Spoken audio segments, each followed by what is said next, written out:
Coach successfully defended the home course last weekend, picking up wins from both the men and the women. Overall, from each of those teams, what did you see as in terms of performance? It was just a solid performance all the way around, both men and women. Thought they ran a good team race, good, really first opening race for both of them in a sense. So it was fun. Watch them run at home and competed well. And of course, winning is always fun.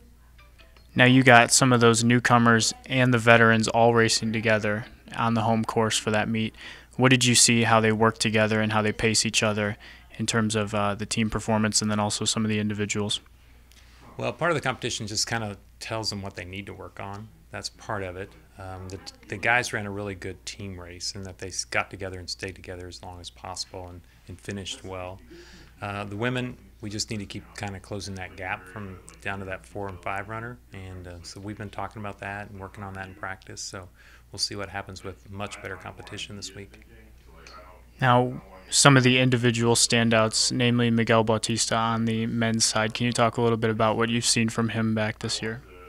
Yeah, just what we expected. You know, a week off, and here he is coming back and looking good. And this weekend is really going to see what he can do. We've been doing good practices and everything, but being exposed to some of the best in the nation will really kind of set it up. What about on the women's side?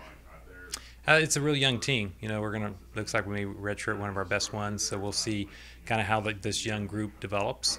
We could probably have a freshman in our top 5, which could be a big deal. We'll just see. We'll see how they do. I mean, this is going to be it's a big deal to see if you're a freshman going in your top 5. That's a big deal, and we'll see kind of how they respond. Looking ahead to this weekend, can you talk about some of the teams that are going to be there and the caliber of teams that we'll be racing against, namely some of the other Big 12 teams? You'll finally get to get out on a course with some of the teams from in the conference. Yeah, I mean, I don't know. This is by far the best meet in the country this weekend. It's probably one of the best meets in the nation this year outside of the pre-national meets. So who is there not to talk about? I mean, it's just unbelievable how many ranked teams there are, how many ranked individuals there are. Yeah, we're going to get to see several conference teams there also. So really it's a learning experience. They know that we're in with some really tough competition. I expect them to rise up and run PRs, and that'll be the kind of the gauge of how we gauge whether we're winning or not, in a sense.